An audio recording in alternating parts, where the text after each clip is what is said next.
it was like my first or second week of public school, right? Just transferred from Catholic school over to public school. I'm walking to school one day. It's these two brothers. I'm in 7th grade, one in 8th, and one in 6th. And they get me with the hey, check it out, right? They hit me with the hey, check it out. I'm like on the next block from the school, and this is before school, so it's like fucking 7:45 a.m. or some shit. And they robbed me. Well, they try to rob me. Like they grabbed me. They kind of pushed me by this little tree. They had the little knife and shit, and they like. I'm like, I got pencils, nigga. What the fuck y'all think I got? Like, you know what I'm saying? They ain't take shit from me. I ain't had shit. And it was just such a shocking thing for me, right?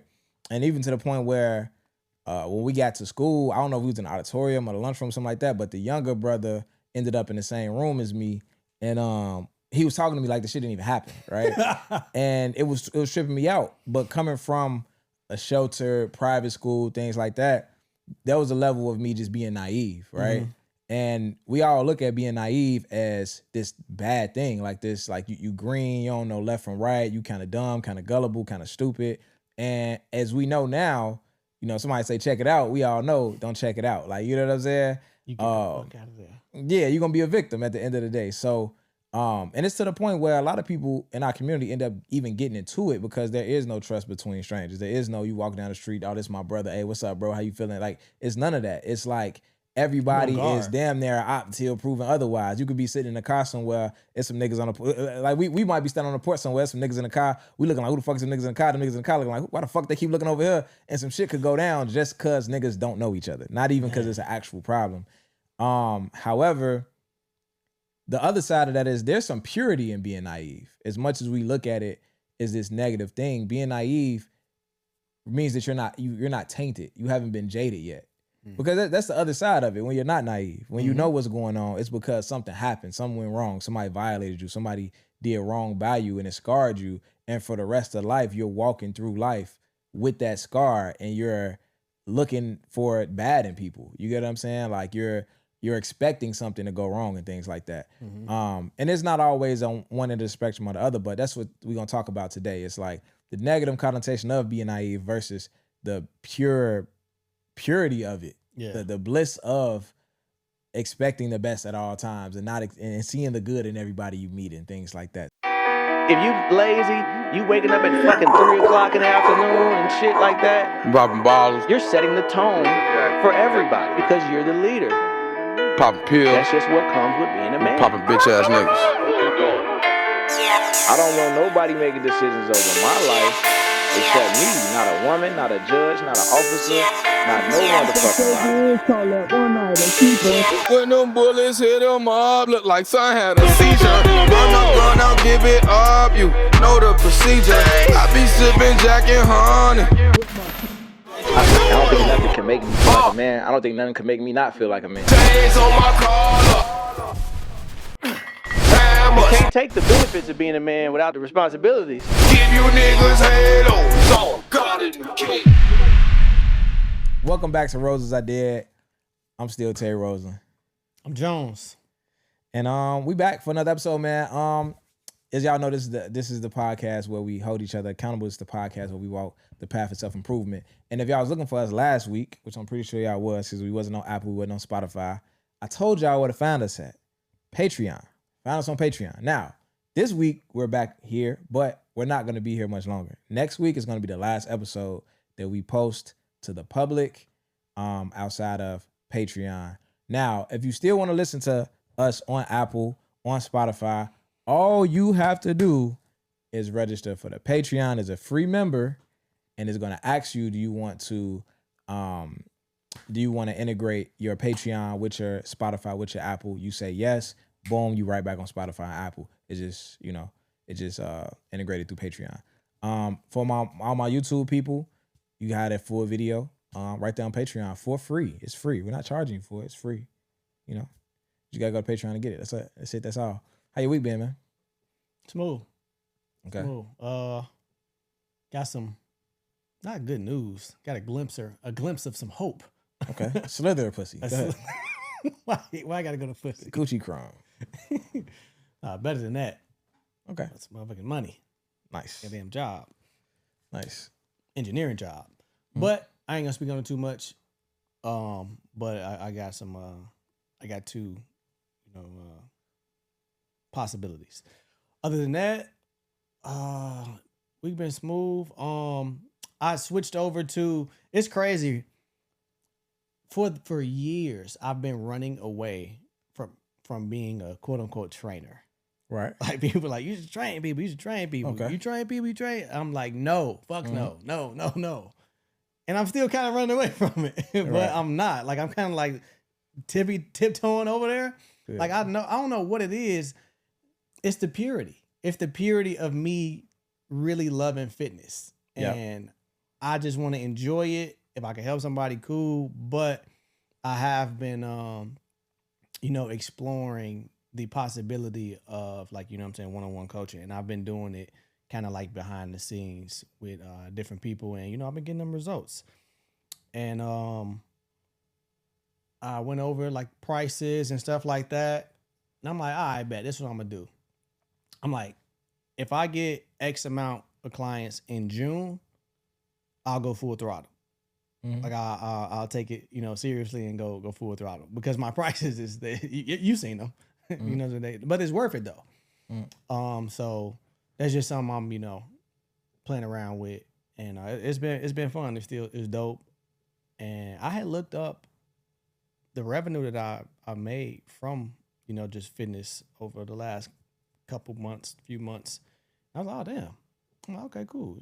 That's cool. I really didn't notice it because I'm literally doing what I love to do. So I'm like, okay. I don't like how you looking at it. What you mean? I don't like it. You said you gonna base your decision based off how many clients you get in June. Because I say that because I still in the back of my mind subconsciously, like this is a hobby for me. Mm-hmm. It's a hobby. Like it's a hobby. I'm gonna give you some very like aimless advice. Okay. Right? And it might be kind of like confusing almost as well. A wise woman named Diana Jean Lewis once told me that you have to keep something for yourself. Mm-hmm. I was in a position where I loved podcasting, turned it into a business. Loved boxing, became a boxing coach. Love hoes, started selling dick. Now just but I turned everything that I loved into a job. Okay. And she was like, you are mentally exhausted. You don't enjoy anything because every time you like something, you try to make money from it. You know what I'm saying? Mm-hmm. Like, just stop and just like have something that you actually like, that you don't have a goal. You don't have fitness, you can have a goal, but you don't have like this monetary goal. It's not all this pressure on yourself and you just like it. Yeah. Right. So if that's fitness is your getaway, your coping mechanism, it will not be if you make it a business. Like, you know what I'm saying? That's that. The other side of that is, at the end of every show, I say decide, plan, sacrifice. The decide part of that is I'm doing this. Right. Not like, if I get this many in June, if I don't, then not. It's like, get that many in June. Mm-hmm. If you sure about it, you're going to get that many in June. But if you like, because like how hard are you going to try if you like, if the bitches roll across me, I'll go full steam. Like, Right. nigga, you do this shit. You do this shit for a long time. And you're a pretty good content creator as well. The commercial Appreciate we it. posted earlier was fucking hilarious. I couldn't even watch the shit the first time. When I first turned it on, you seen that shit? Real? The gut. Bro, when I first clicked on that Piss and shit, poke off. I turned that shit off so fast.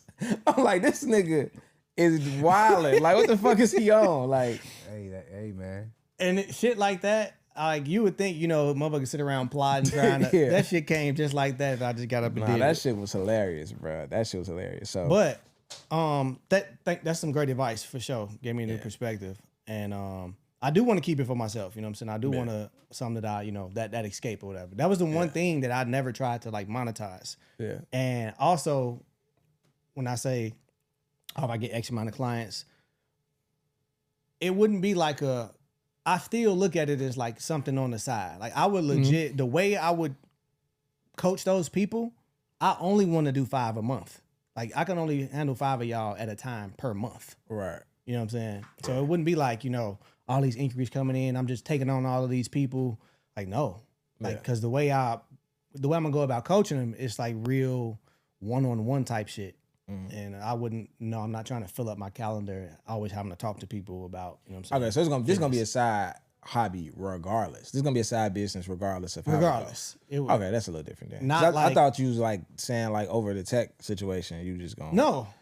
Okay. No, hell you said no. full throttle, that's what I assumed. Okay. No. Meaning full throttle on the side. Being like, all right, I'm gonna officially, you know what I'm saying? You gonna commit to your side bitch.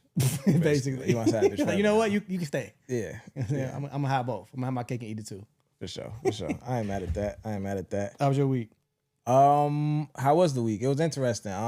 It's graduation season, it's prom season. One of the mentees invited me on his luncheon on a boat. That was cool. They were small as fuck. I'm like, was I this little in 8th grade? They was little as fuck. Yeah. I was small as shit. Yeah, him and his friends. It was cool though. He Catholic school, private school, so it was kind of real diverse. It was cool. The food was decent. You know what I'm saying? Yeah, so that was cool. Everybody's like, was he excited when he saw you? I'm like, kids don't give a fuck. Like they don't be giving a fuck, G. I'm like, man, what up? How you doing? He's like, what up? Nigga, like, I was like, all right, bro. It was like they're in Cortez. Yeah. We just left off at prom sitting off with Cortez. That's the mentee I talk about a lot on here. He just had a prom sitting off, so we just actually left that just now, and they look great. Nah, for sure. They look great, and it was interesting seeing his girl for the first time because he the one who always be like on some super faithful shit.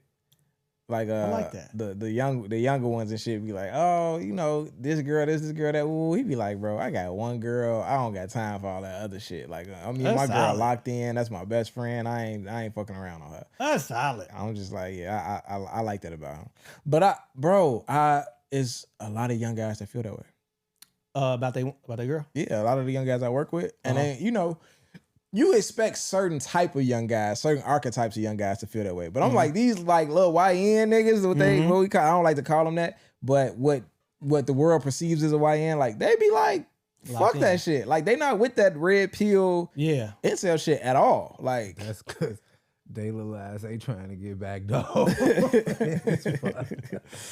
Man. Going to Simeon, all these fucking athletes, these niggas going to the NBA, you gotta be. I'd say like when I was in high school, I spent 60% of my time trying to make sure nobody fucking my bitch. Nigga. I didn't have a girlfriend all through high school. Nigga. I think like while I was in high school, out of I don't even know how many was in my class, but between the class above me and my class, it was at least like 6 pro athletes that came out of that. Damn. So that's not even mentioning the niggas that was behind us. So the 4 years I was in that bitch, G, you had 3, because it's not just 4 classes, right? You got the 3 classes ahead of you, then the 3 classes that come in behind you. So it's really now like 6 additional classes of people. Bro, so many pro athletes came out that bitch, G. Then you got Cameron, them coming up there. You got all these fucking, That's funny as hell. Niggas from other schools, all the athletes from other schools. Gotta make sure your girl ain't getting fucked, man. All through high school, no girlfriend, just for sure, just vibes.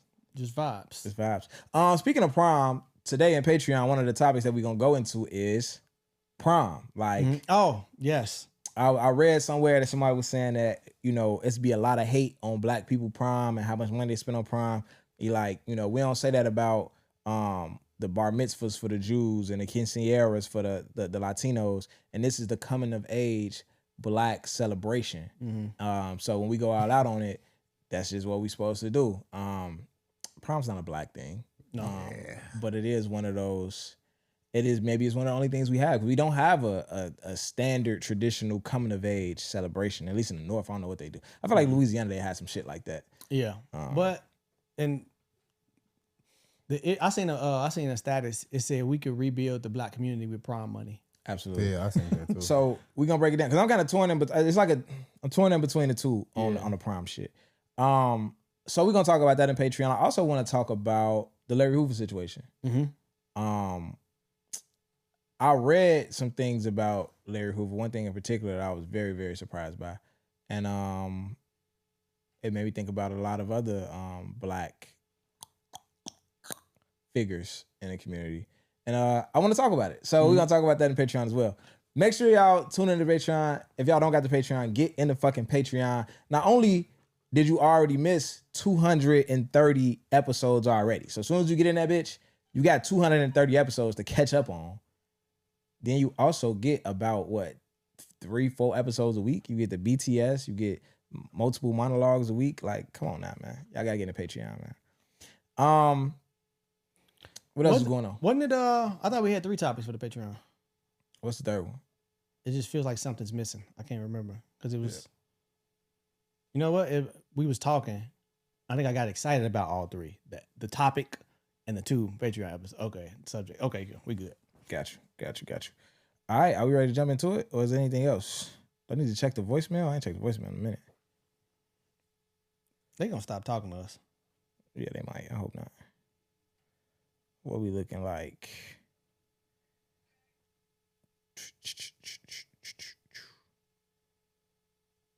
Hold on.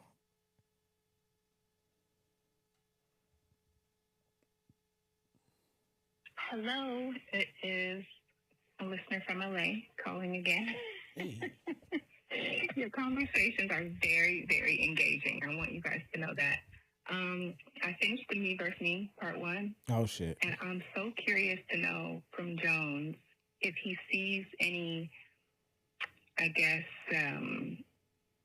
through line with Black men, specifically Black men in the church, and this kind of double life that happens where who they are isn't exactly who they want to be, like they're not really reconciled yet. When they're so extreme. I'm curious to know if he's thought anything about that or seen any patterns in himself or other men, Black men in the church.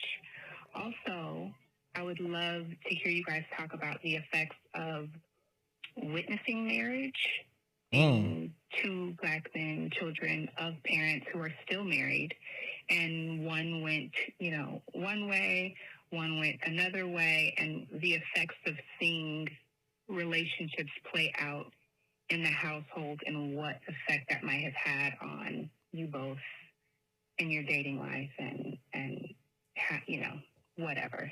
I think you get it. Okay. Thank you. Absolutely. For the second part of that, the episode that she wants about what we saw growing up and how that affects us now, that episode exists already. It does. I want to say it's called Breaking Hearts and Homes. Was that the one? It was like one of our first 5 episodes, I believe.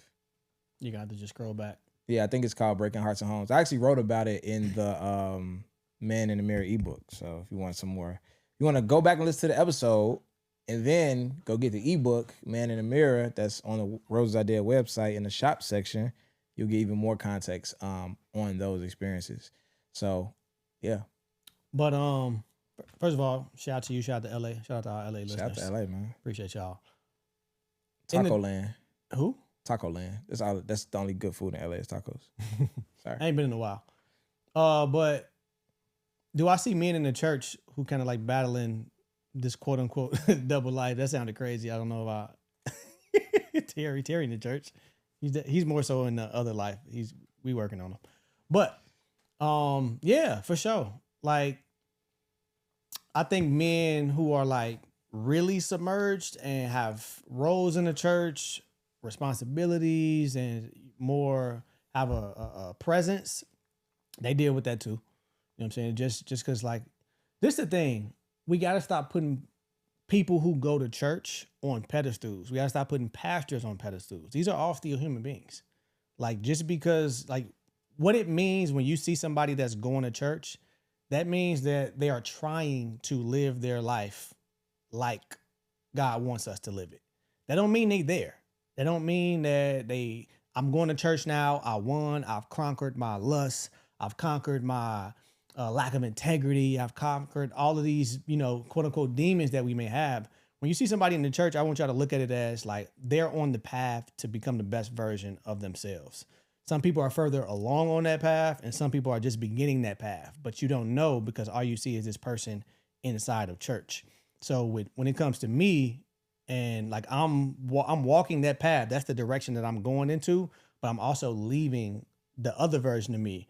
And I would still battle with going back and forth. Like, I'll do some shit my past self would, like to do. And then it's like, damn, that don't align with who I'm trying to be. And I'll get back on that path. And church is a good place to go through that journey because it's a constant reminder. And it's, luckily we got all the grace, and he forgives us, and you can correct yourself, and you can get back on track and stuff like that. So yeah, I'm sure it's pastors who are still walking that path. It's been pastors that have come out and he found out he was cheating on his wife and stuff like that. And we do hold them to a higher standard because you're the leader of the church. So you do have to, it's a little bit more harder on you.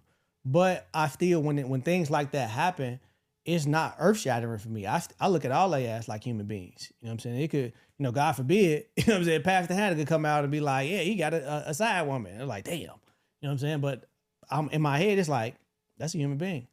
You know what I'm saying? So I disagree. Well, what? Them niggas gotta be held to a higher standard, bro. No, they do. They do. So they gonna catch all the hell for it. But in my head, I hold you to a higher standard. I expect you not to do that. But you kind of started saying that like people in church are still human and they should be held to a higher standard. No. So I guess there's some nuance in that. No. The leadership is held to a higher standard. That the church you think goer, they should be. They should be.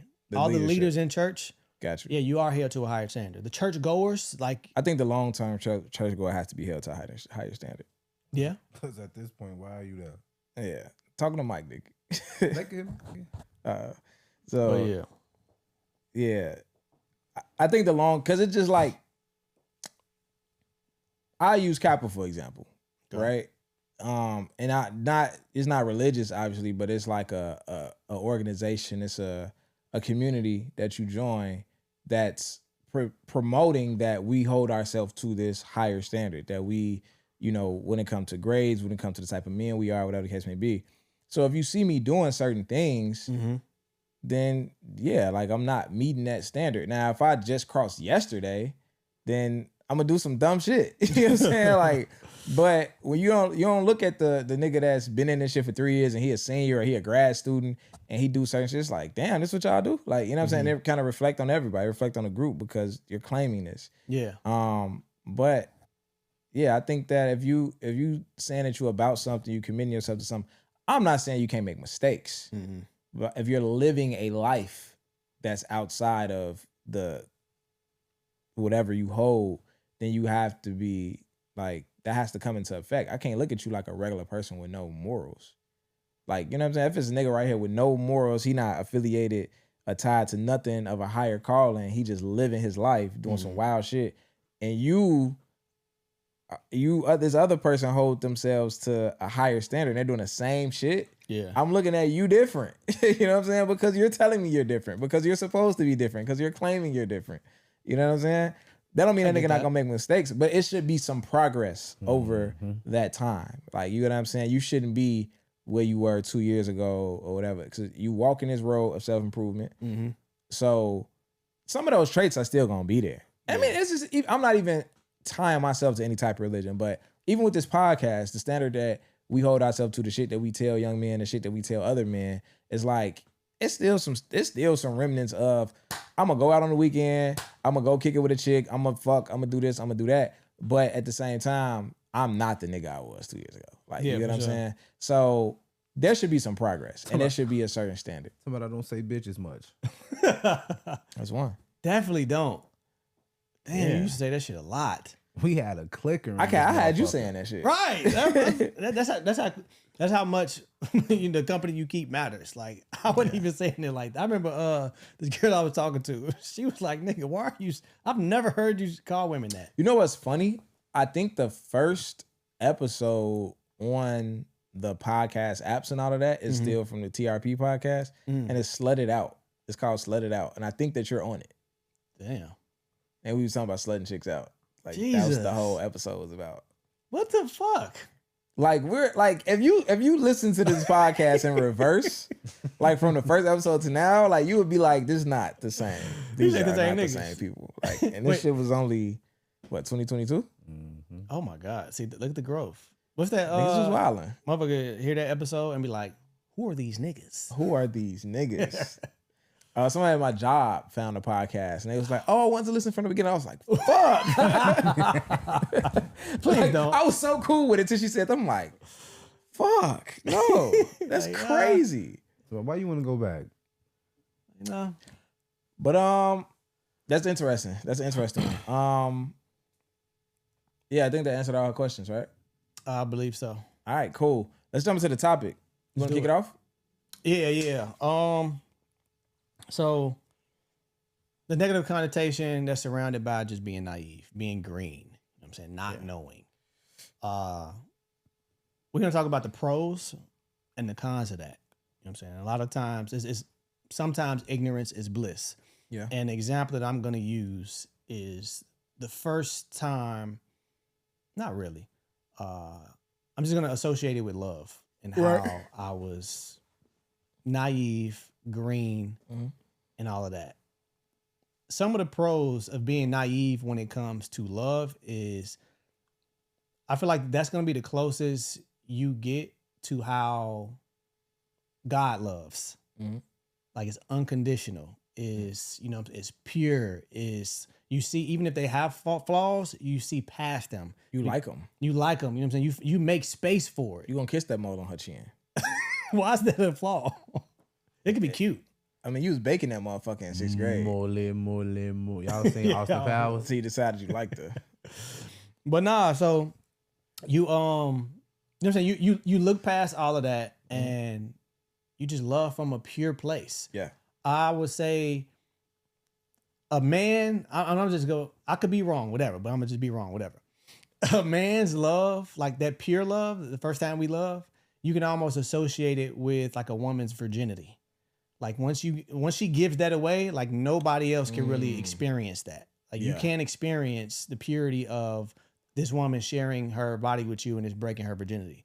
Yeah. Same goes when you first, that guy, he first fall in love and it's with you.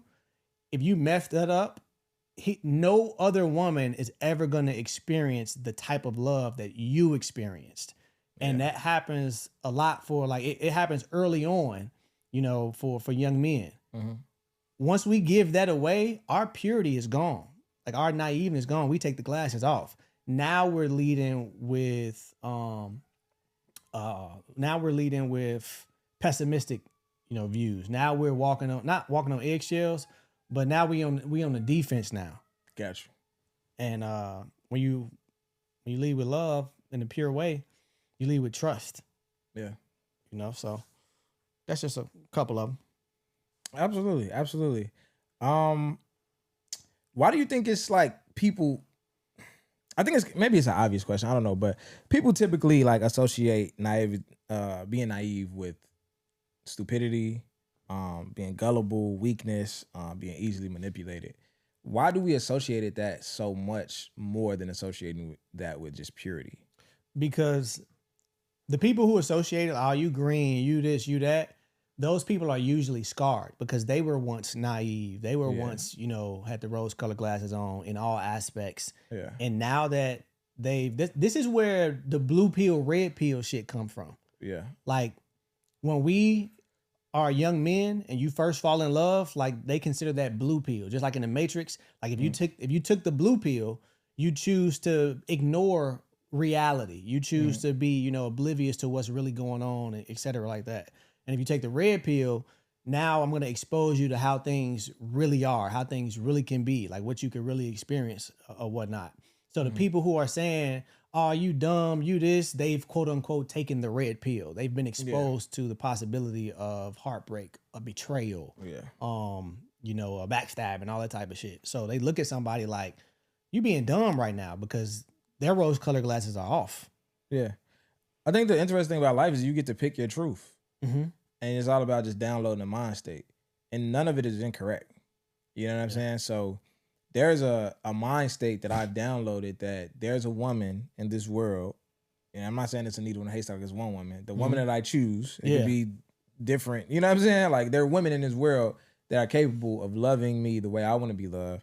They're capable of being faithful. They're capable of patience and understanding. They're capable of forgiveness. I'm capable of forgiveness. I'm capable of going through things with them and still choosing them no matter what happens and living my life with them and being married and all of those things. Mm-hmm.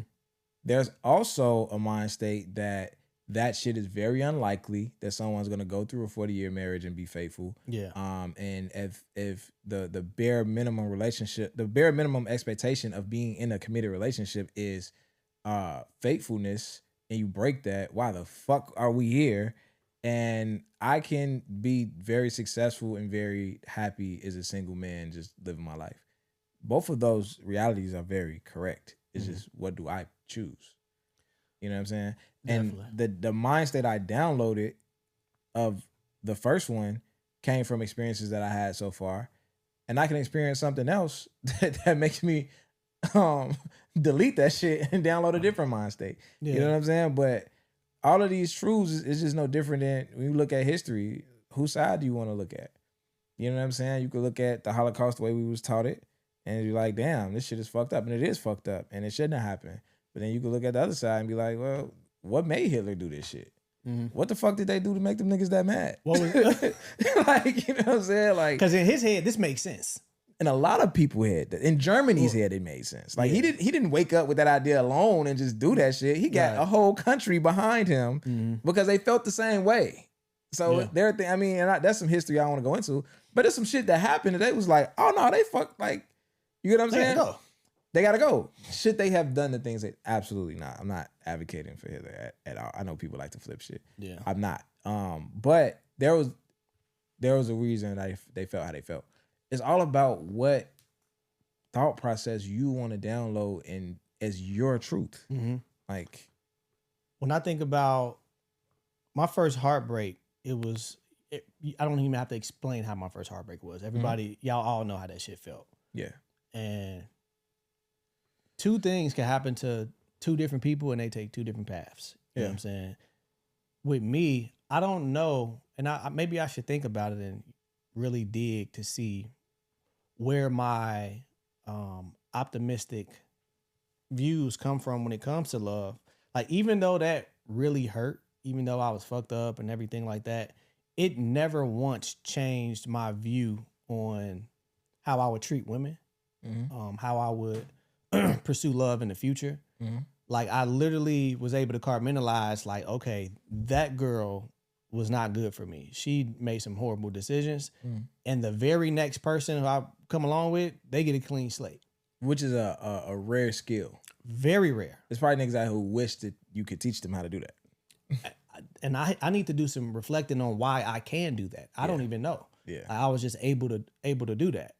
And so, but this the thing, even though I'm able to do that, the purity of me loving is gone because I'm aware of the possibility of what this woman is capable of doing to me. Like, I still love in a pure place, but I'll never say no shit like, oh, my girl will never do that to me. I'll never say that because everybody's capable. Beforehand, when I was with my first love, I didn't even think about the possibility of my heart being broken. Yeah. Like, because for one, I was loving from a pure place, so I'm assuming she's loving from a pure place. Like, I wouldn't do these things to you, so it's not calculating that you would do them to me. Absolutely. You know what I'm saying? I think it's a double-edged sword. It's a blade with two tips. And one edge of the blade is being gullible, and the other edge of that blade is being tainted. You know, and it's hard to stand in the middle. You know what I'm saying? Because can you be gullible and tainted at the same time in different areas of life? Probably, but you kind of want to find this middle point. And I'm not even exactly sure of how to do it, but you kind of want to find this middle point of, I do hope for the best, but I'm fully aware of what could happen. This goes so much deeper than relationships when we talk about our real view. We talk about how we see ourselves when we talk about when a nigga in the hood got big dreams and everybody think he's an idiot. Jay-Z had a song where when he was saying, you can't base what I'm going to do based on what everybody didn't. You know what I'm saying? And that's a big thing. You know, Wallow talk about it all the time, how you go out here, you tell a nigga you going to do some positive shit, and he's just like, fuck is you on? Like, that type of shit don't work. That don't happen to people around here. You know what I'm saying? Good things don't happen to us. And that's also a mind state that you download. And so when we talk about being naive, it can take you places. You know what I'm saying? It takes some delusion and some gullibleness to believe that you can be whatever your dream actually was, and not just accepting. I think our dreams is like kind of like slowly reduce over time as those rose-colored glasses come off towards the world. Yeah. You know what I'm saying? You hit an age, like I say, I remember when we drove through Beverly when I was about 12 and I realized we didn't have it. I'm like, why the fuck we gotta come over here to look at Christmas lights?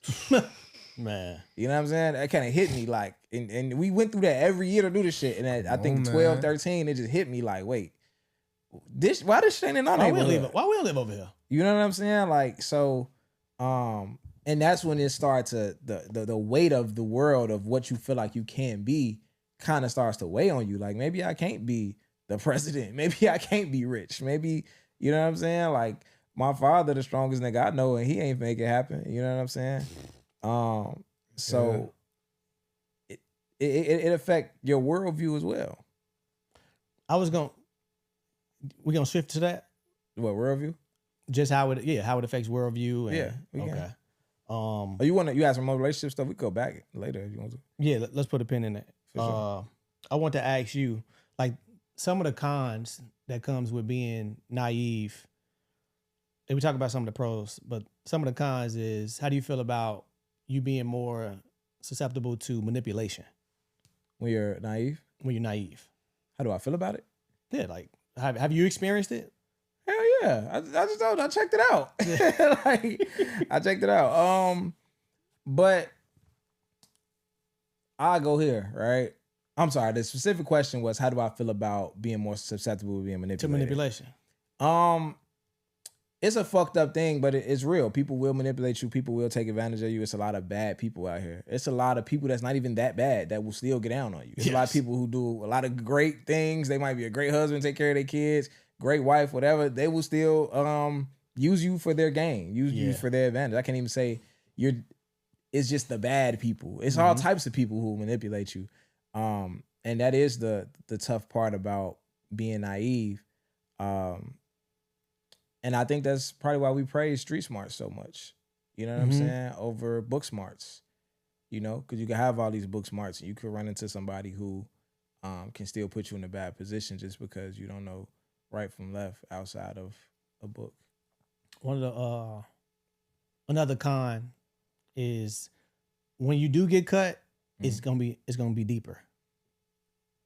Like when you're naive. The first cut is the deepest for sure. Yeah, we know that. So when you when you do, coming from rose colored glass, when you do, like it's just gonna hurt way worse. And it's also a sunny side to that, because after you heal from that, I'm not gonna say you're not gonna feel pain again, but it ain't gonna be like that. Yeah. But also, it's some people who, like, you get their first cut and you stay naive. Like even you stay naive and you'll get your heart broken again, and it'll damn near hurt worse than the first time. I've known women like that. You know what I'm saying? Like, how did you not, like, your love is real close to God, because how did you fall for this again? A lot of that shit be abandonment issues. It be deep rooted shit that make people just kind of crash into a wall over and over again. Okay. But I would say, yeah, that's tough. I didn't even think about that part. Yeah, there's a lot of people who get cut and they kind of just, keep looking for the good in people and keep trusting people. And it could be, sometimes it's family. Sometimes it's somebody who you feel like you should be able to trust, and they finesse you over again and over again. They borrow some bread from you, don't give it back. I got you this time, woo, woo. And you do it again and again. And I think that's a difficult angle too. I want to get back to the parenting part of it, but going into the worldview thing even deeper, my first year as a teacher, those rose-colored glasses, I'm finna save the world. You know what I'm saying? I'm finna go teach in Inglewood. I'm only working for a black school. I'm a young black male. All these schools gonna hire me. They all want me there. Like, most black males in the school, either a coach, security guard, extra support help, but it ain't too many black male teachers, especially young guys. So it's like I had my pick of the litter. The nigga didn't even interview me in person. The nigga who hired me, and I'm calling him a nigga because he was a nigga, but he called my phone. He asked me about my son, and we talked about how we raise our kids for 20 minutes. He was like, nigga, you hired. You know what I'm saying? I came to the school, took a tour of the school. It was a rundown school. I'm like, this is exactly what I'm looking for. It's like some lean on me shit over here. Cool. Unlock the chain. You know what I'm saying? Like, I'm joking and shit. But no, it was fucked up though. But for one, the rose-colored glasses was just not realizing how bad this shit really is. You know what I'm saying? Just thinking this shit was about poverty and about bad education, and it's so much deeper than that. This shit is about abuse. It's about neglect. His kids is just born and not raised. I didn't realize that. You know what I'm saying? I didn't realize how much the parents would be in the way. I didn't realize how much his kids who are grades behind in reading and math, who need all the extra support they could get. But we was raised on, are you in that class? You LD, you slow, you retarded, you this, you that. And now when it come to our kids, when they need some extra help and you got to get this IEP, hell no, you ain't putting my kid on no fucking IEP. My kid ain't nothing wrong with him. Woo, woo. It's just like, this is the only way to grant him the extra time to finish an assignment, or somebody in the classroom. It's 30 kids in his fucking class. He might learn different. Or if he a couple grades behind, the teacher can't break everything down to him. It's 29 other kids. Yeah. So they gonna need somebody to sit with them and do this and do that. And that's all the fuck it is for real, G. It's not saying that, you know what I'm saying, your kid just is fucking incapable, incompetent. You know what I'm saying? But because of how we see that shit from when we was kids, it's so many parents who deny that help, and that kid be smoked because you can't give them the support if they're not, if it's not documented, if it's not on paper for it. You get what I'm saying? Yeah. So, and I saw a school finesse their way to a certain rating so motherfuckers could get raises and shit at the detriment of kids. You know what I'm saying? Like, there is certain, you know, the school gets a higher rating for growth and not attainment. So it's not about how many kids is on grade level. It's about how many kids got smarter, right? So if it's a top level school and everybody already in 99th percentile, it's gonna be harder for them to get a top rating than if 3 kids out of 400 can read, and now next year 200 kids can read. This is an A+ school. Yeah. Half these motherfuckers can't read. Right. Because it's 400. Only 200 can read, but we just came from 3. Yeah. So this is an A+ school, right? But can't nobody fucking read, right?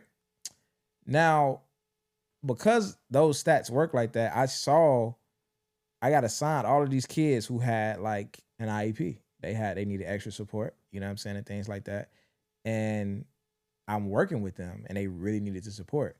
And it was time to take a test, and I saw a bunch of subs come in, and I didn't think nothing of it. Like, it's test day, maybe some people called off, whatever. Didn't think nothing of it. The next school year come around, they roll a list back out.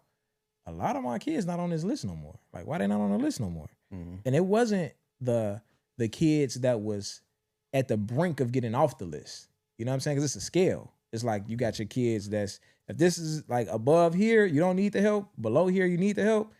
But down here is like you're really doing bad. Those was the kids that got off the list. Why? Because they got the most room to grow. That's going to get the school the higher rating. If you get the kids at the top of the list and you just move them up, that ain't really doing shit. We need these kids at the bottom to have a big leap. So all these subs, it's taking tests for niggas. And now next year, this is an A+ school. Motherfuckers getting raises. Those kids cannot get that assistance no more because they're not on the list. Fuck. That's evil. That's when them rose-colored glasses come off, and it's just like, this is fucked up. Like, public school is a joke. And, you know, and I don't want to be a part of it. You know what I'm saying? But also, it's like ignorance is bliss. Like, it's some shit that I'm glad I know that I just wish I didn't know. Because, like, I know not to count on schools to teach my sons and to you know, get them the things that they need. But it's so sad how many parents don't know. Yeah. You know what I'm saying? I remember when I thought schools really cared about, like, they was drilling, coming to school on the first day, that first week, make sure you in school, get a good start, and they just trying to increase their budget. Absolutely. That's what it's really about. Like, if you get it, but they do need the funding though. Yeah, for sure. Yeah. But yeah, it's definitely about the money. Yeah. Another way I was naive, and which was a shock to me, and it hurt, was corporate America. Mm-hmm.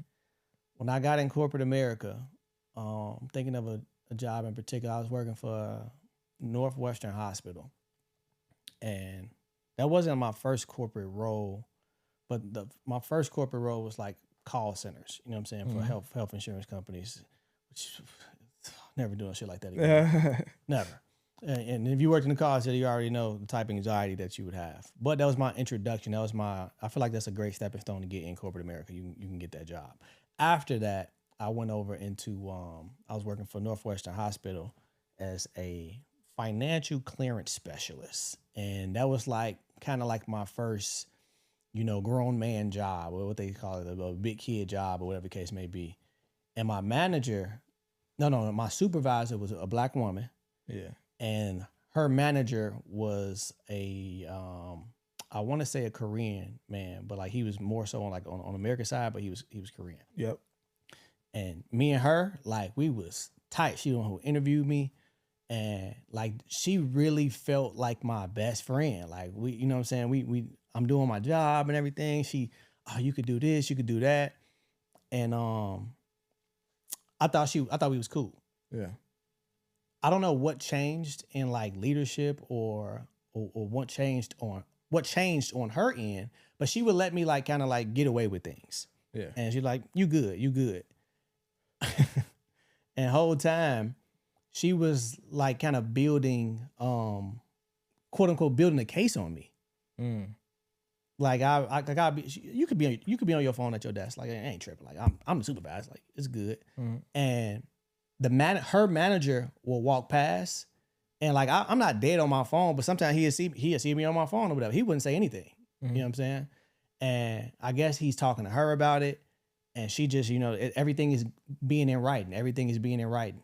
And over time, I remember I left for the day, and as soon as I left the building, I got a phone call. It was like, hey, yeah, go to the lobby and turn in your badge, so you fired. I'm like, what the fuck? I'm like, I remember that day like yesterday. I was coming out the building. It was a nice ass day. Damn. And it was when they gave me the explanation, like, yeah, you on your phone, you're not being productive, this and that. And I'm like, where did this come from? So they ain't warnings and all that shit? No. Is that even legal? I don't know. Probably not. Yeah. But I also was working for a temp agency through them. Ah, got you. You know what I'm saying? And that took the rose-colored glasses off to where nobody in like corporate is your friend. Yeah. You know what I'm saying? Like, you could be cool with people, you could be cordial with people, Yeah. but people are always gonna do what's best for them. Like, motherfucker will, throw you under the bus. Motherfucker will take your credit. You said what? Nothing. Motherfucker throw you under the bus. What you say? I heard you. Fucking Courtney. Motherfucker throw you under the bus. They'll take credit from you. And now, like, when I go in corporate America, like, I don't trust nobody. Like, it's Yeah. I'm not optimistic at all. Like, I'm damn near just as fake as them. You know what I'm saying? Hey, what's up, man? What's going on? Ooh. And I remember before you take the rose-colored glasses off in corporate America, like when you don't know no better, hey, what's going on? How was your weekend? Oh man, it was dope. I went to a birthday party. I did this, I did that, blah, blah, blah. But when you see how people really is, like, how was your weekend? It was cool. Ain't do nothing. Stay in the house. Like, you don't tell nobody shit. Like, it's like, I'm here to do my job. Like, it's everything is cut short. You don't care for the pizza parties. You don't care for that fake ass culture. Like, because you witness people backstab other people, undercut other people, favoritism and all of that. So it's just like, all right, that's where people get that attitude where, nigga, I come to work, don't say shit to me. I'm gonna do my job, like, and I'm going home. Yeah. Yeah. And I don't now.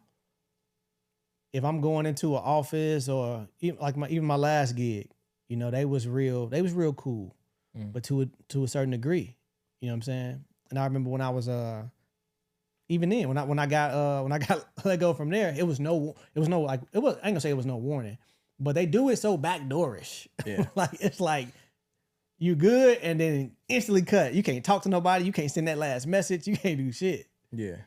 So. Man, it's tough, man. Friendships. Mm-hmm. I had some friends who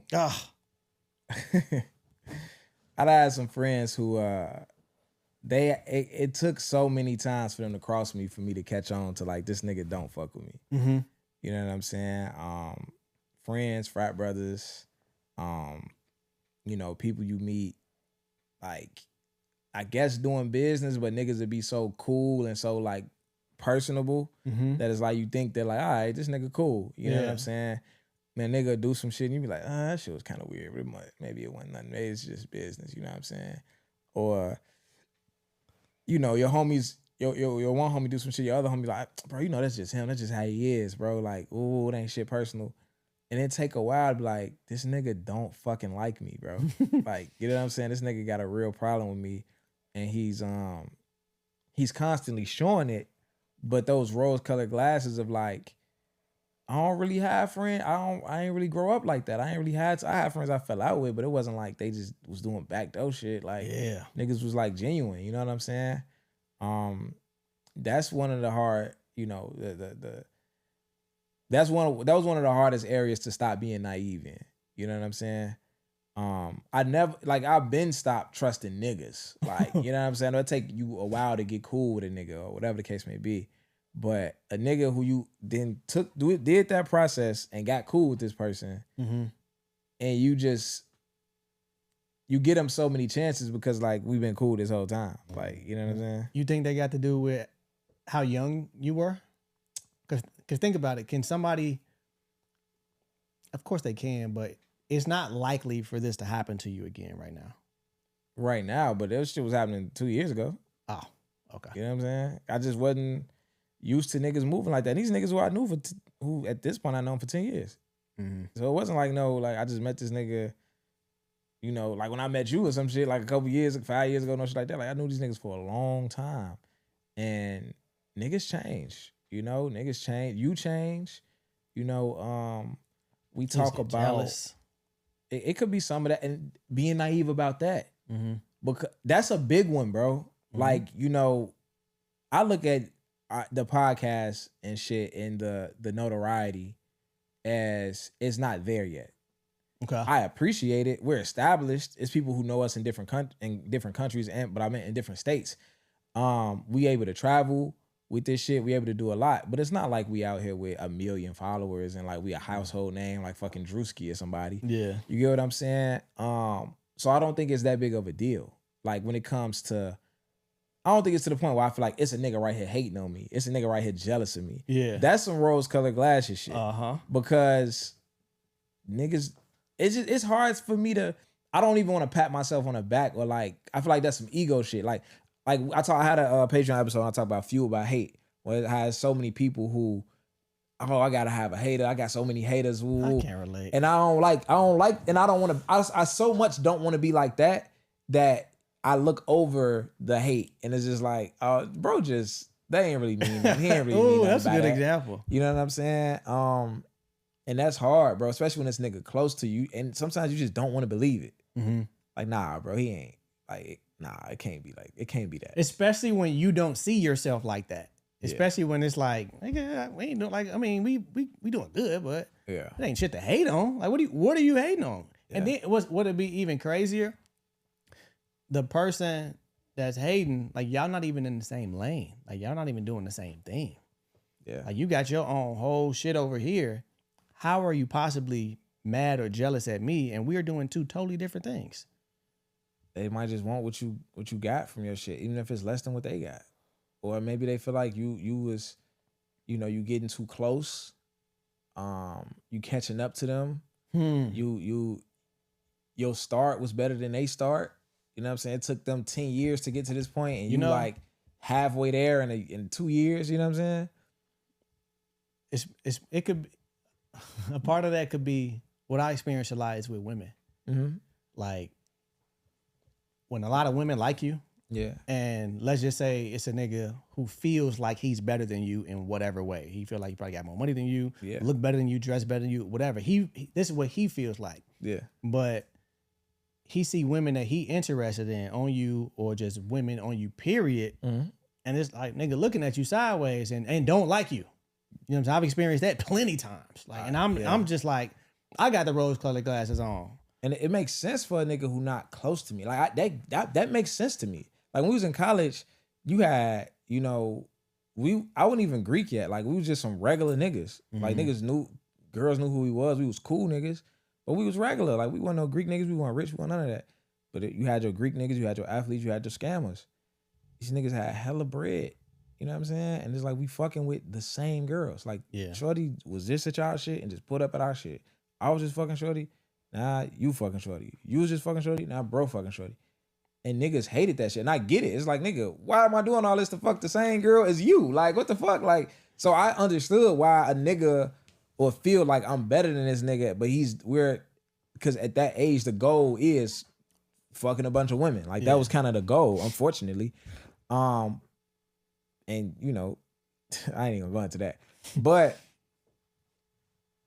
if that's the goal and I'm doing it, I'm hitting the same goals as you, but you have this skill set to reach this goal that I don't have, that I can't attain, that you know the average nigga can't pull up in a fucking Cadillac truck in college. The average nigga can't not repeat a pair of shoes in college and shit like that. And like, you know, like, I'm that nigga. Or that's how you see yourself. Yeah. But the things that you see about yourself as being that nigga are these like material things. So if you see like yourself as like, I'm this guy based on these things, and I'm looking at that guy and he don't have these things, but he's doing the same things I'm doing, he's able to make the same moves I'm making, it don't make sense. Yeah. Niggas can't make sense of it, and niggas hate what they don't understand. You know what I'm saying? You know, I just thought about this. This happened a lot with street niggas. Yeah. And how they'll get like backdoored, right? Because they have road color glasses on. And that's I'm thinking that's linked to, because how didn't you see this coming? This is like, especially with the niggas, it be the niggas that's close to you on a daily basis. Y'all out here together, y'all doing everything together, and one of them niggas probably turn on you and backdoor you. Yeah. There were signs there. You don't want to believe it. You don't want to believe it. Like, this is my man. Just like we in this shit every day. Like, you know what I'm saying? And you probably shared traumatic experience together that in your head that solidified his loyalty. Yeah. Like, we just got shot at together, and we was both, we made sure we got up out of there. Like, and now you just registered that as this my brother for life. It's like we locked. You know what I'm saying? And a lot of that stuff be linked to think about like why they in the gang in the first place, or why they, you know what I'm saying, need that type of brotherhood, because everybody needs community. And usually if you don't have, if it's not solid at home, you're gonna go look for it somewhere. Yeah. And so once that happens, is, you know, now that I have, like, this is my brother, I don't have nobody else that I'm really close to, I'm gonna be delusional. I'm gonna look like, nah, hell nah, he'll never do that. Ooh. And you know, it'll lead to that. Like for me with friendship, I had rose colored glasses on. It was one particular situation. I know the story. I'm trying to see how I'm gonna tell it without doing too much. This shorty was coming in my crib, and I felt like the separation of me and these group of people. I felt the separation. And one time I had the shorty come to my crib, and she told me she had just pulled up, and she parked like in this lot that was by my crib, like maybe like three apartment buildings down. It was like this empty lot that I'll park my car there. Whoever come over, they parking in there. And so she get in the crib, and she was like, it was a car that just rolled past me, and they stopped me. It was a car full of niggas, and they was like, hey, and she like, no, I'm straight. They like, no, who you going? You looking for Reggie? Are you going to see Reggie? She like, yeah. And okay. And then they drove off. And she told me this, and I almost went out to go meet her. I'm like, okay. You know what I'm saying? I'm kind of, you know what I'm saying? It's like that. Right. But I wasn't, luckily, I wasn't so caught up in like, oh, we brothers, we cool, blah, blah. Like, my rose-colored glasses was off. You know what I'm saying? I peeped the scene. And I never knew why that was the case. But it could be, you know, a lot of different things. So what happened behind that? They went and told another chick you fuck with or something? No. Yeah, if I was outside, it probably would have went bad. Oh, the nigga, they was on you. Yeah. Like they were trying to rob you or some shit, or smoke you or some shit. Some shit like that. Oh, wow. Yeah, and I knew of them. Oh, that's crazy. That's crazy. And what's crazy, I seen on one of their Twitters, This is God, nigga. God. I seen on one of their Twitters.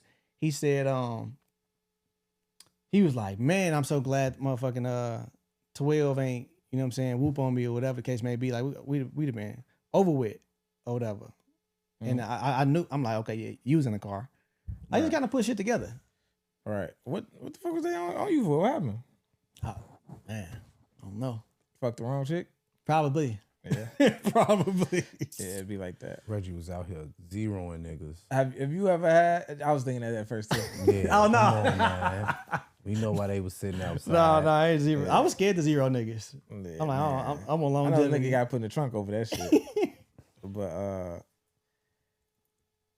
you ever had a situation where a chick was telling you to take your rose-colored glasses off, like, yo, homie, like, don't fuck with you type shit? He trying to fuck with me. Yeah. Like, yeah. So a chick, like, you dating a chick and your homie trying to shoot at her, or your homie just on some foul shit in general. It was real passive though. Like she told me to like look out for the shit. Yeah. Like it wasn't nothing to even confront him about. Yeah. But I didn't experience what she just experienced with him or what he said to her or how the situation was. But it was enough to this ain't your man's. All right. You know what I'm saying? And you know that end up coming to life like, oh yeah, you ain't my man's. So Right. I definitely experienced a woman, and women be knowing, you know. Yeah, women be knowing for sure. Women be knowing for Women sure. be knowing, your mama be knowing, like that ain't your friend. Like all that shit. It took a chick to tell me, man, like that situation I had where I was fucking all them chicks down here. Like Down here? we had the party upstairs and I had Shorty in the room and I was down here like fucking chicks and all that extra shit. And like I said, when that went down, it was like a nigga had basically like I was playing the music on my phone and the music went off. And the nigga was running around my crib like looking for me and was banging on my door trying to see if I was in my room. But he knew she was in there. Yeah. And she was like, you know, and like when the shit all went down, she came down, she caught me and shit. Everything blew up. My fault, I did the shit, right? But my homie, the one that was doing all the extra shit, banging on the doors and all the extra shit, he kept blaming my other homie. He was like, it didn't make sense why. But he was saying that like when she came out on the stairs to look for me, that my other homie looked towards the basement door where I was. And she was like, that's why she went down there, because you looked that way. You was looking dumb as fuck. It's your fault. Woo woo. I'm like, even if he did look that way, you're pressing the it's his fault too. Like, nigga, it's my fault. Like, you know, that's how I'm looking at the shit. Like, nigga, I tweaked. Like, cause I don't know what all happened. Right. I was in some pussy. I don't know what the fuck was happening. So I'm like, nigga, He like that nigga all told I'm on saying you. is, nigga, I tweaked. Like, I left the door unlocked. I shouldn't have been doing that shit. I tweaked. And he kept like, nah, bro. He told on you. It's your fault. It's his fault. Woo woo. And Shorty was like, no, it wasn't your homie fault. It was that nigga fault, because he the one who woke me up. She was like, that nigga wanted me to catch you. She kept saying that. She's like, that nigga wanted me to catch you. And I'm like, nah. Like, nah. Ooh. And she kept explaining the shit over and over, like, He ain't have to come back there. He ain't. Like, it was a bunch of shit she kept saying. I Like, remember little shit it she was was putting together. And I'm like, If I could remember this, he was running around like, what Terry at? yeah, What's he kept Terry saying at? like, what's Terry? And she said she heard woke up that. because he banged on the door, but then she kept hearing him ask, where's Terry? And she was like, well, what the fuck is this nigga? Like, you know what I'm saying? And I told you I used to be on some toxic shit, sharing my location with all the girls I fuck with. So she checked my location, like, well, the nigga here, so why the fuck he looking for him? And that made her get up and start looking for me and shit. But she just kept telling me, she was like, I'm telling you, like, when we got back cool, and we kept dating and shit, she was like, I'm telling you, that nigga wanted me to catch you. And I didn't believe it. And over time, the shit showed. With other women and shit like that. And a nigga be in her DMs and all type of shit. Nah. Like, when we finally stopped talking and kind of got back cool, she was like, hey, I told you your boy was on that. Like, that nigga be in my DMs like crazy. Like, you know what I'm saying? So, but it was like them rose-colored glasses, man. Like, nah. It be like that a lot, though, bro. I do that. I think I'm the most naive when it comes to friendship. And I think that's because of, like you just said, like somebody getting cut over and over. And I was like, abandonment issues. I think like my detachment from family is like, y'all know really I take value your my friends. friendships. I really, really value my friendships. So I think that like being naive, or you constantly overlooking the red flags, like constantly. Because you just want to give them, I just don't be wanting to believe that shit about people. And I don't do nothing to niggas. Like that be the other thing too, is like I don't cross niggas when it come to women. I don't cross niggas when it come to money. Like not niggas I fuck with. Yeah. You know what I'm saying? Like it's some niggas out here who probably think we cooler than what we are. I didn't do nothing to make you feel that way. We ain't on the phone on a regular basis. I might see you 2-3 times a year. I will fuck your bitch, bro. Like don't that sound familiar, real? Yes. You know what I'm saying? Like not your girlfriend. Real didn't give a fuck. I would not fuck your girlfriend. That was but back like a then, girl that you man. used to date in college or a girl that you like or whatever the fuck, I don't care. Like that's just not our relationship. But some niggas might. Everybody's relationship don't be the same to each other. I'm talking about niggas who you with all the time. Niggas who call you telling you about their life and you damn near they therapist or you know what I'm saying? Like you tight, you group chat, you talk to this nigga every day. Them type niggas. Like I don't expect that from the niggas that's close. And there don't be a lot of niggas I be close to. When I think about the selection, my selection of friends or homies or relationship that grew that we close, it's like, but outside of, you know what I'm saying, when I was younger, like I'm talking about like adult friendships. Everybody who I felt like nah, he's solid. I haven't missed. Yeah. Like, me and those people are still cool. Like I met you randomly. I met Los randomly. I met Los over the internet on some business shit, and we, you know, linked up. I'm like, nah, this nigga solid.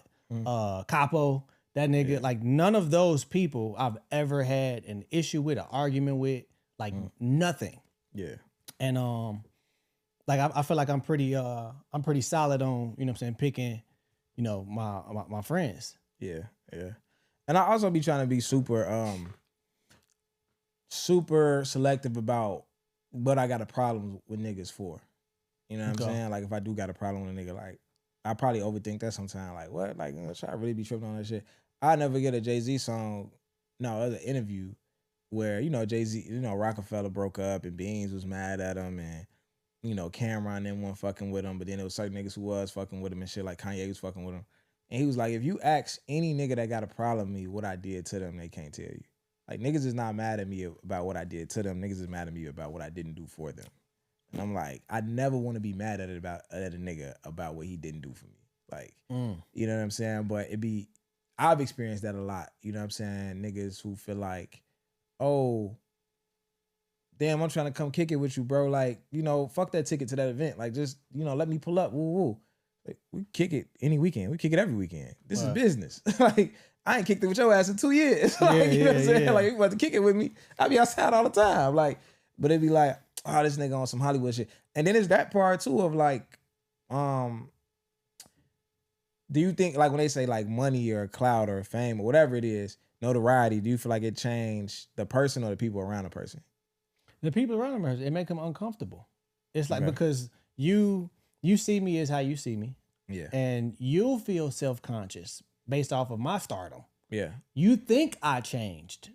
You tippy-toeing like, man, like, you know what I'm saying? You will lead with that. I mean, you don't fuck with me no more. Yeah. Like, you'll lead you'll start a conversation like that. Like, man, where you been at? Ooh, you projecting. Yeah. Like, nigga, I've been here. Like, I think it's me. I think I changed. you changed? Yeah, I think it's the person that changed. But I don't think it's bad. Like, nigga, when we was kicking it 6 years ago, and this rapper got locked up, and you called me on my way to work, and we chopping it up. Oh man, that shit crazy. Woo woo, this shit woo woo. Okay. Da da da da. And we was outside every weekend, and I had a whole bunch of time on my hands to do this and do that. That shit ain't the same. But for me to get where I'm at now, I had to lock in on something.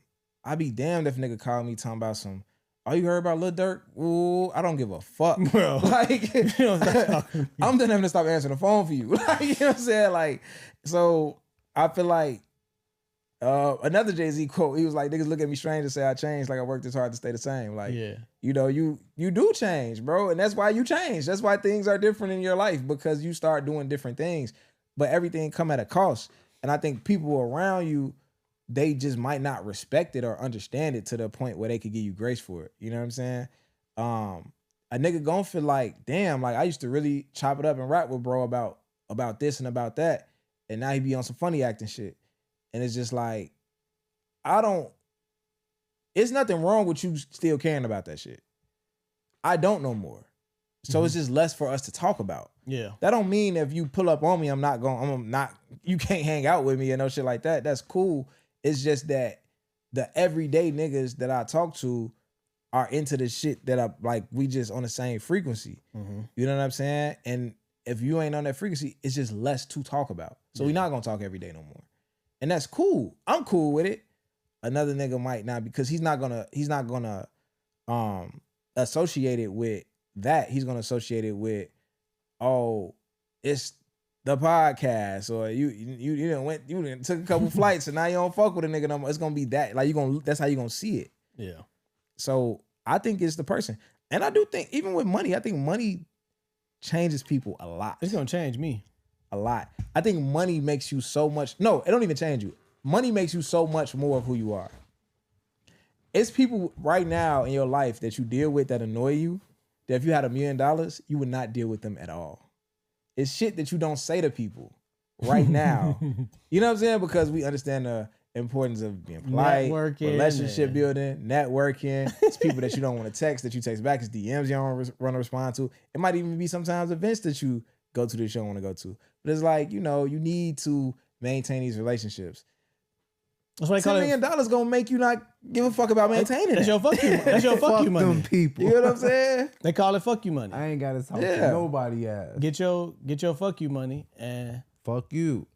You get a fuck. You get a fuck.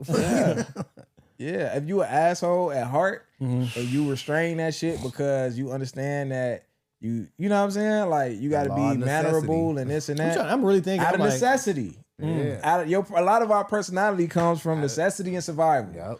I have to be. I ain't this way gonna to lie. You know navigate my what? situation. I'm sitting up here thinking like, who I like go quote unquote go off on or speak my mind. Let me win $10 million. I'm going right on LinkedIn and I'm calling everybody out. Oh, this fake ass shit. Yeah. I hope nobody see this, but I'm going off on LinkedIn because I'm on that motherfucker. You know what I'm saying? I don't speak my mind on LinkedIn. Yeah. I don't talk like I talk. You know what I'm saying? Because you'll burn a bridge. Yep. I need these bridges. You never know. Like, y'all fake as hell. Even with people you love though, right? You think about nah. I'm saying that like, if you had enough money to do everything for them, it'll probably be some shit that like when they piss you off, you might treat the fuck out of them in a way that you wouldn't treat them now. Nah? Mm-mm. That's because like everybody got big families, right? Yeah. My family, like my immediate family, it's not that many. It's like maybe 8. My other family, like we talk every like I damn near. I'm gonna say it like this. If I don't want to go I might not want to go to my nephew's birthday party, but I feel like I got to because he's my nephew. If I'm rich, I'll pay for the birthday party. I'm not coming to this shit. I don't give a fuck about the birthday. Like I'm like, I don't care. I don't want to be here. I do that now. I don't. Like, you know what I'm saying? I do that now. Like, but it's like, I'll show you. This is gonna sound so bad. I'll show you I care with the money. Like, I'll just pay for the shit. Like, Hector literally just said that. He made a post. He asked his people. It was real. He was like, "Am I a good friend?" Yeah. Because he felt like I'm not a good friend. Yeah. And he literally said, he was like, you having a birthday party? I'm not coming. I'll send you some money. Right. Or I'll buy you something. Like, I'll use my money to take up for my lack of attendance. Yeah. You know what I'm saying? Because like, I'd rather do something else. That make you a bad friend. Makes you honest. They was on his ass in the comments. You know how people feel about their birthday. You a fake ass bitch. You don't go to your friend's birthday party. For sure, man. Is there anything else we want to throw in the mix on being naive? I think we'd be naive to our parents. Well, for me, at least. It took me a long time to realize my mom was an asshole. Let me see. Like, man, I see my parents as like, human adults now. Like, when there's a shorty, there's my mom and dad. I see them as individuals. And it ain't really nothing. I see them. I don't think I got rose-colored glasses. I see them for who they are. Mm-hmm. You know what I'm saying? I'm saying did you when you was a kid though? Had the rose-colored glasses? Oh yeah. Yeah. I respect. First of all, my pops, bro. That nigga, he was a wild boy. Like, it's just what he chose to do in his spare time. But I never knew. I found out some shit about my pops. The nigga hid it so. I was like 25. Yeah. I'm like, nigga, when? What? All right. He like, hey man, I always kept shit away from you. Right. Like, so talk about rose-colored glasses. Them bitches was burgundy. Like, I just didn't see it at all. That's But crazy. of course, that ain't take anything away of nothing. Yeah. But yeah, no, I ain't got really rose-colored glasses. For sure. I went in my dad's safe when I was a shorty and found like Polaroids of chicks from like the 80s and 90s, like nudes and shit. I've never seen so much hairy pussy in my life. Dude. I couldn't even whack off to that shit. Hell Oh no. my god! Hey, them old niggas love some hairy pussy. They boy. love some hairy pussy. That's all they knew back then. And the thing about hairy But pussy they- is just like, but it's they didn't always a have- little bit of pee in it. Oh my god! It's always that stench. A little bit of pee in it. It's always a Talking little about a bit little of pee. twang, y'all. Like, Little twang. bogus. Yeah, you're gonna eat through it, but it's cool. Bogus as hell. To cap it off, being naive, I feel like people should, if you haven't, find the balance of dealing with what you now know and also experiencing the purity or some form of purity in which the way you love, the way you move, the way you interact, like you can know what you know and still, you know what I'm saying, show up authentically. You can still show up and be optimistic about shit. And yeah, you're gonna be moving strategic, but to your benefit. And I don't think that's a bad thing. For sure. What's up? That's happening. Oh, stop. Oh, my bad. All right, man. I think we're gonna wrap that for the public. We're gonna get into the Patreon. You got AMP? Yeah, pulling it up now. But did you have anything else? Uh-uh. You straight? Cool.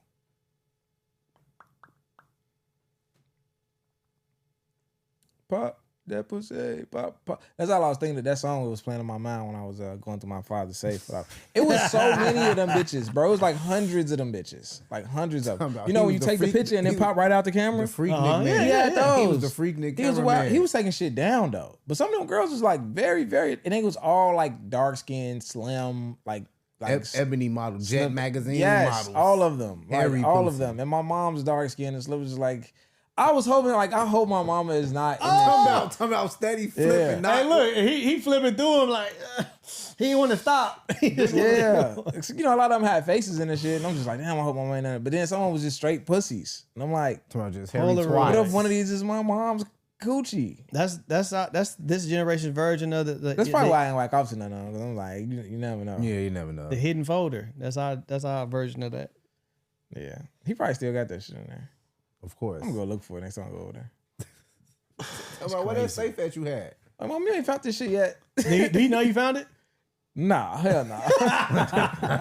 Hell You should nah. tell his ass like, hey nigga, Hey, Pops, he was a wild boy. Hey, Pops, you still got that safe with all the Polaroids in it? Bro, them pictures about 40 years old, nigga. What is you doing? Half them hoes probably dead.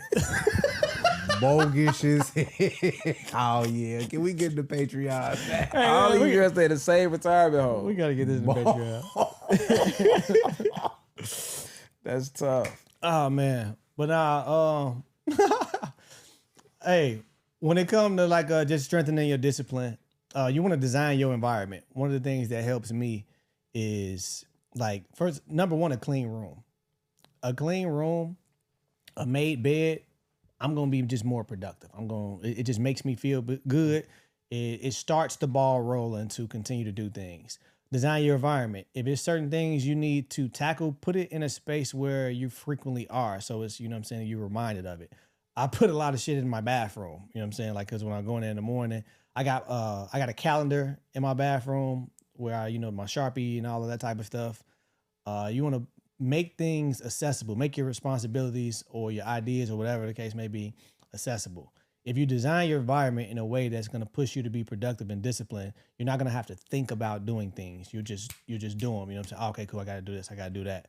And just one thing I got to get better at is using my damn calendar on my phone. Yeah. Like I'll use the fucking calendar on the wall, but I'm not a calendar person. I want to be a calendar person. The people who if it's not in my calendar, I'm not going to do it. I think that's your ass. Like that shit's so dead. You know what I'm saying? I want to become a calendar person. So one of the steps that I'm going to make to continue to design my environment to be disciplined, I'm going to start using my calendar. So design your environment. It's going to push you closer to that, needed to be more disciplined. We appreciate y'all listening to another episode. Make sure y'all hop in that Patreon, at least become a free member so you can continuously get the full-length podcast every Saturday morning as we drop them. If you want to actually, pay for one of the Patreon tiers, that's always an option too. You'll get a ton of new episodes. Thanks for continuing to walk this path with us, man. Decide, plan, sacrifice. Shoot to shoot. We out. God in the king.